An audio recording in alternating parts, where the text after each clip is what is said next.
life, liberty, and the pursuit of happiness.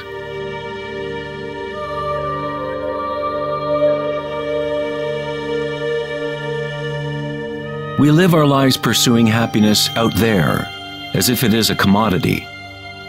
We have become slaves to our own desires and craving.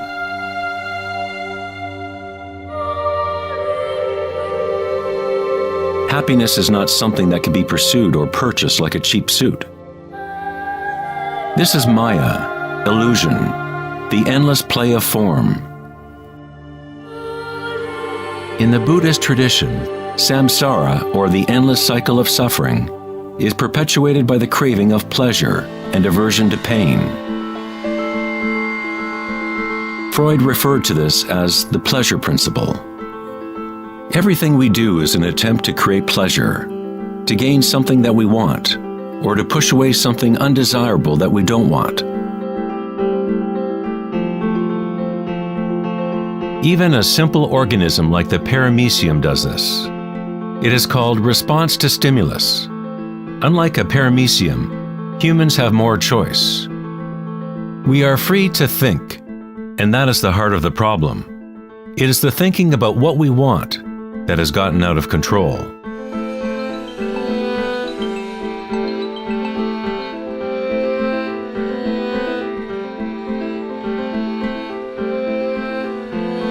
Safety systems armed. 10, 9, 8, 7, 6, 5, 4, 3, 2, 1, 0. And liftoff of Endeavour, going where east and west do meet at the International Space Station. The dilemma of modern society is that we seek to understand the world not in terms of archaic inner consciousness, but by quantifying and qualifying what we perceive to be the external world by using scientific means and thought. Thinking has only led to more thinking and more questions. We seek to know the innermost forces which create the world and guide its course. But we conceive of this essence as outside of ourselves, not as a living thing intrinsic to our own nature. It was the famous psychiatrist Carl Jung who said, "One who looks outside dreams. One who looks inside awakes." It is not wrong to desire to be awake, to be happy. What is wrong is to look for happiness outside when it can only be found inside.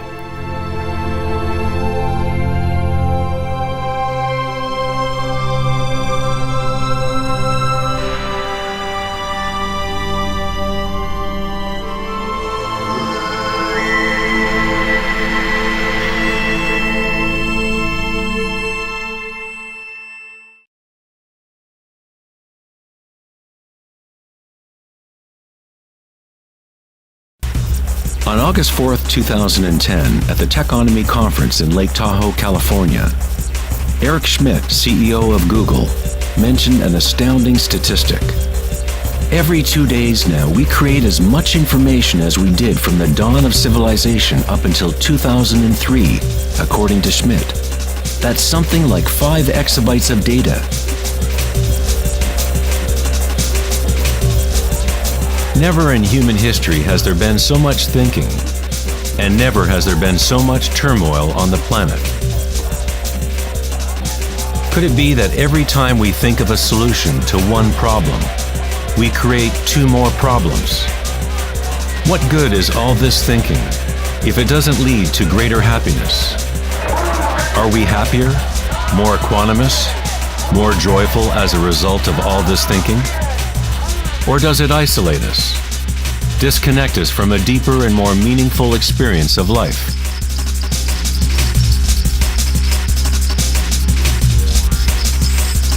Thinking, acting, and doing must be brought into balance with being. After all, we are human beings, not human doings.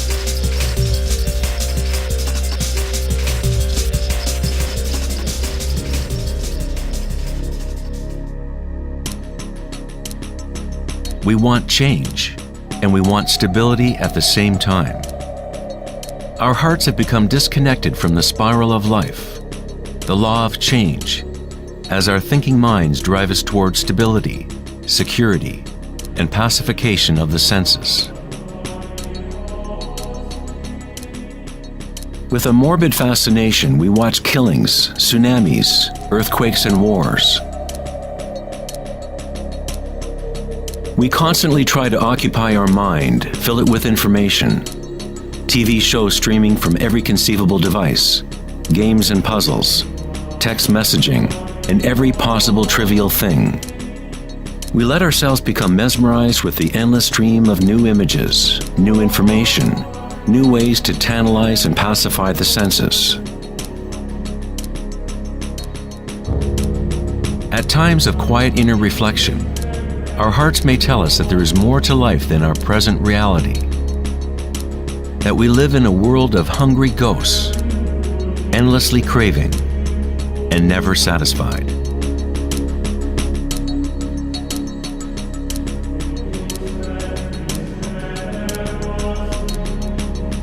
We have created a maelstrom of data flying around the planet to facilitate more thinking, more ideas about how to fix the world, to fix the problems that only exist because the mind has created them. Thinking has created the whole big mess that we are in right now. We wage wars against diseases, enemies, and problems. The paradox is that whatever you resist persists. The more you resist something, the stronger it gets.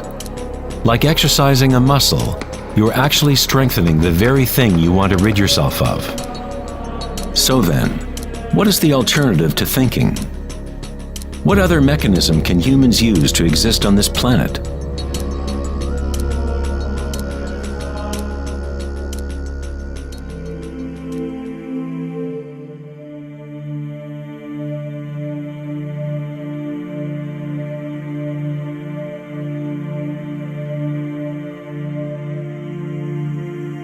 While Western culture in recent centuries has focused on exploring the physical by using thought and analysis, other ancient cultures have developed equally sophisticated technologies for exploring inner space. It is the loss of the connection to our inner worlds that has created imbalance on our planet. The ancient tenet, know thyself, has been replaced with a desire to know and experience the outer world of form. Answering the question, who am I, is not simply a matter of describing what is on your business card.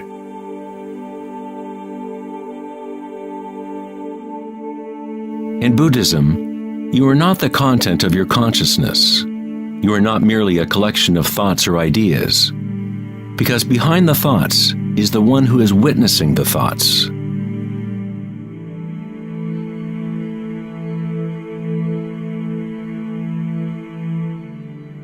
The imperative know thyself is a Zen koan, an unanswerable riddle. Eventually the mind will become exhausted in trying to find an answer, like a dog chasing its tail. It is only the ego identity that wants to find an answer, a purpose. The truth of who you are does not need an answer, because all questions are created by the egoic mind. You are not your mind.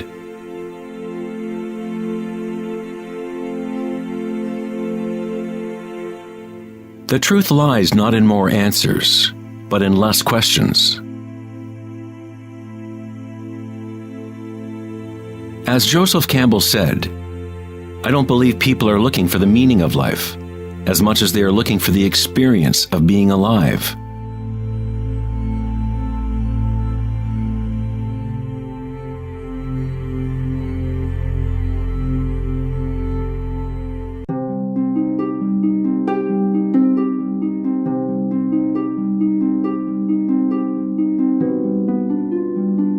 When the Buddha was asked, "What are you?" he said simply, "I am awake." What does this mean, to be awake?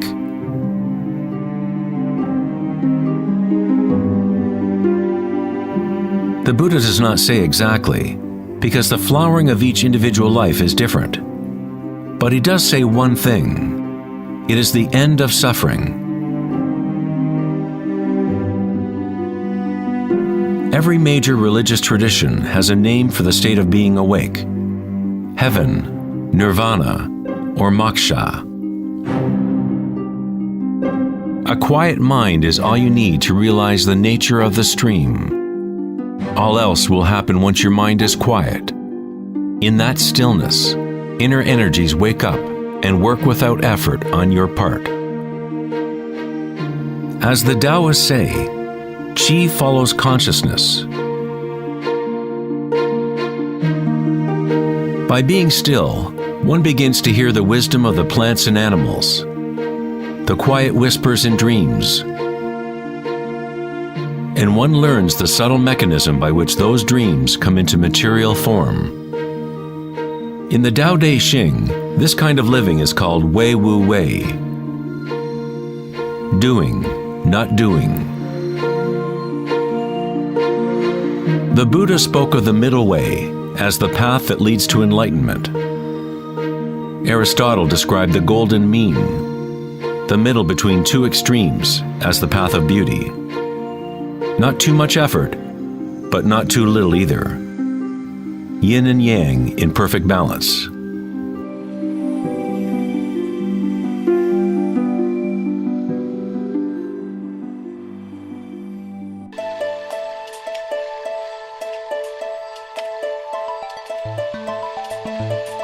Vedanta's notion of Maya, or illusion, is that we do not experience the environment itself, but rather a projection of it, created by thoughts. Of course, your thoughts let you experience the vibratory world in a certain way, but our inner equanimity need not be contingent on external happenings. The belief in an external world, independent of the perceiving subject, is fundamental to science. But our senses only give us indirect information. Our notions about this mind-made physical world are always filtered through the senses, and therefore always incomplete. There is one field of vibration underlying all of the senses. People with a condition called synesthesia sometimes experience this vibratory field in different ways. Synesthetes can see sounds as colors or shapes, or associate qualities of one sense with another. Synesthesia refers to a synthesis or intermingling of the senses. The chakras in the senses are like a prism, filtering a continuum of vibration. All things in the universe are vibrating, but at different rates and frequencies. The Eye of Horus is made up of 6 symbols, each representing the senses. Like the ancient Vedic system, thought is considered to be a sense.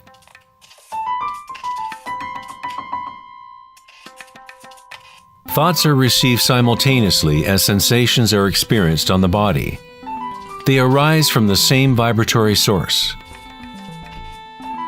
Thinking is simply a tool, one of 6 senses. But we have elevated it to such a high status that we identify ourselves with our thoughts. The fact that we do not recognize thinking as one of the 6 senses is very significant. We are so immersed in thought that trying to explain thought as a sense is like telling a fish about water. Water? What water?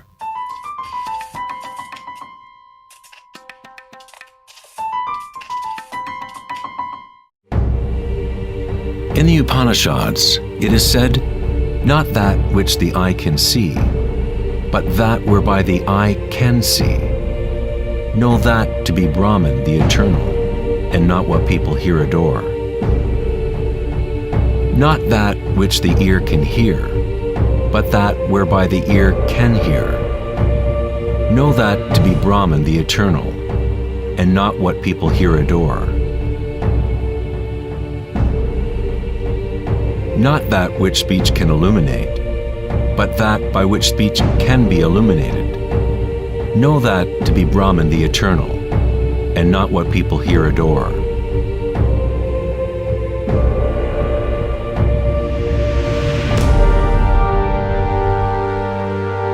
Not that which the mind can think, but that whereby the mind can think.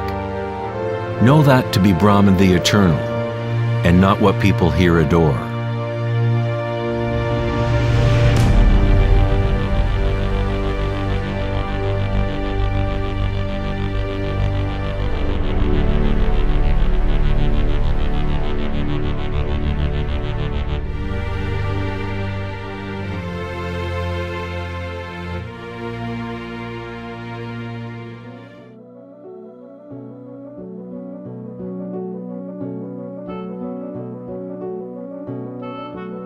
In the last decade, great advances have taken place in the area of brain research. Scientists have discovered neuroplasticity, a term which conveys the idea that the physical wiring of the brain changes according to the thoughts moving through it. As Canadian psychologist Daniel Schmidt put it, neurons that fire together, wire together.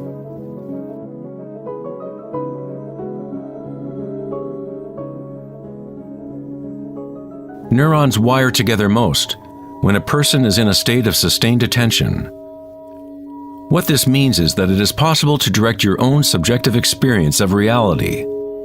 Literally, if your thoughts are ones of fear, worry, anxiety, and negativity, then you grow the wiring for more of those thoughts to flourish.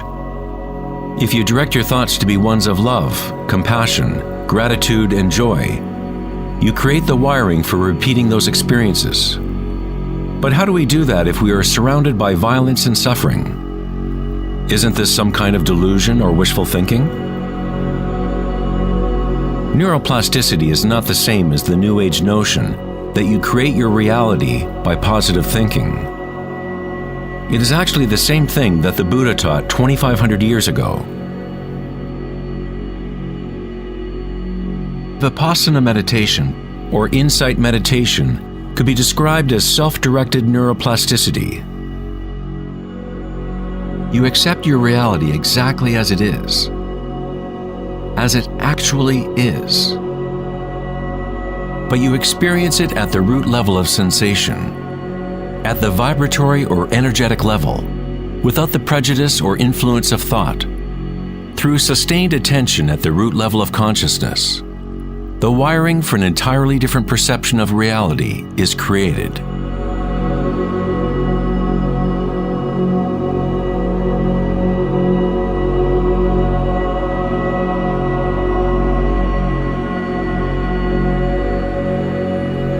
We have got it backwards most of the time. We constantly let ideas about the outer world shape our neural networks. But our inner equanimity need not be contingent on external happenings. Circumstances don't matter. Only my state of consciousness matters. Meditation in Sanskrit means to be free of measurement, free of all comparison, to be free of all becoming. You are not trying to become something else. You are okay with what is. The way to rise above the suffering of the physical realm is to totally embrace it, to say yes to it, so it becomes something within you, rather than you being something within it.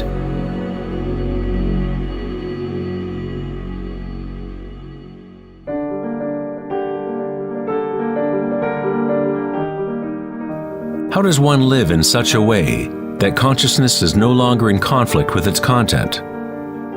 How does one empty the heart of petty ambitions? There must be a total revolution in consciousness, a radical shift in orientation from the outer world to the inner. It is not a revolution brought about by will or effort alone, but also by surrender, acceptance of reality as it is.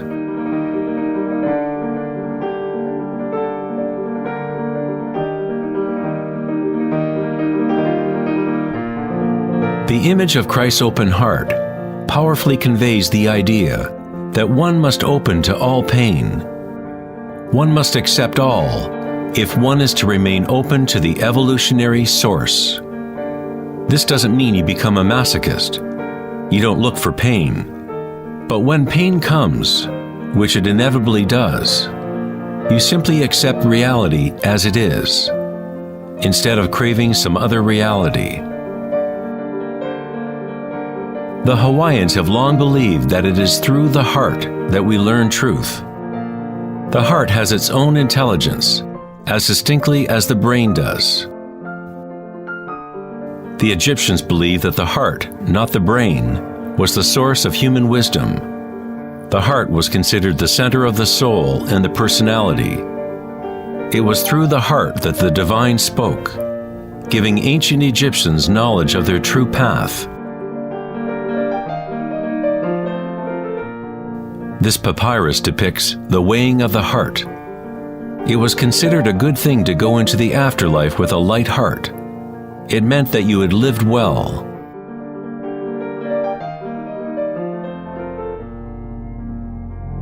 One universal or archetypal stage that people experience in the process of awakening the heart center is the experience of one's own energy as the energy of the universe.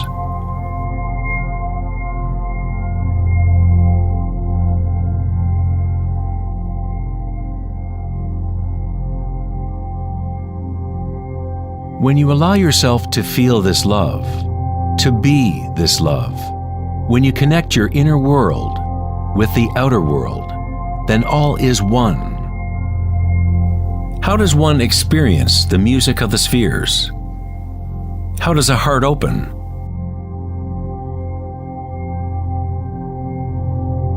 Sri Ramana Maharshi said, "God dwells in you, as you, and you don't have to do anything to be God realized or self-realized.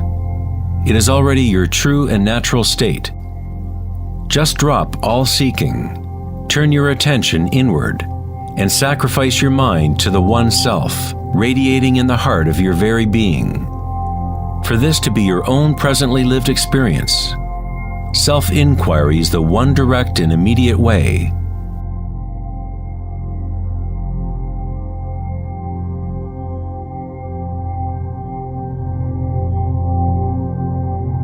When you meditate and observe sensations within, your inner aliveness, you are actually observing change. This force of change is the arising and passing away as energy changes form. The degree to which a person has evolved or become enlightened is the degree to which one has gained the ability to adapt to each moment, or to transmute the constantly changing human stream of circumstances, pain and pleasure, into bliss.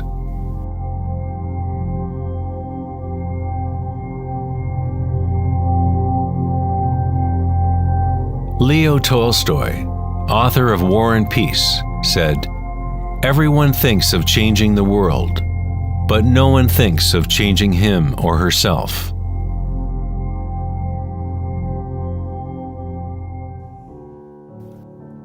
Darwin said the most important characteristic for the survival of a species is not strength or intelligence, but adaptability to change.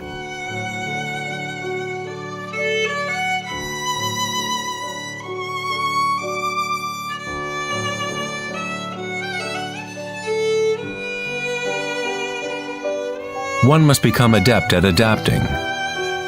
This is the Buddhist teaching of anicca. Everything is arising and passing away, changing, constantly changing.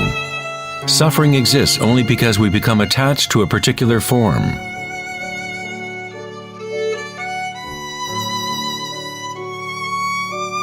When you connect to the witnessing part of yourself with the understanding of anicca, bliss arises in the heart.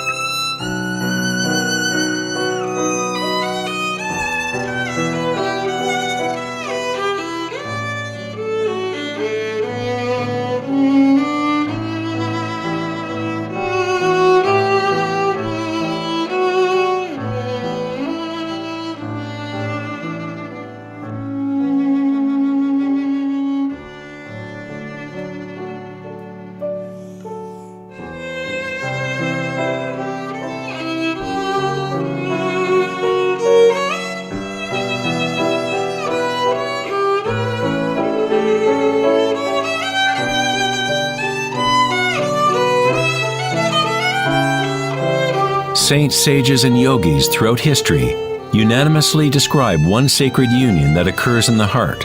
Whether it is the writings of St. John of the Cross, Rumi's poetry, or the tantric teachings of India, all of these different teachings try to express the subtle mystery of the heart. In the heart is the union of Shiva and Shakti, masculine penetration into the spiral of life, and feminine surrender to change, witnessing and unconditional acceptance of all that is. In order to open your heart, you must open yourself to change. To live in the seemingly solid world, dance with it, engage with it, live fully, love fully, but yet know that it is impermanent, and that ultimately all forms dissolve and change.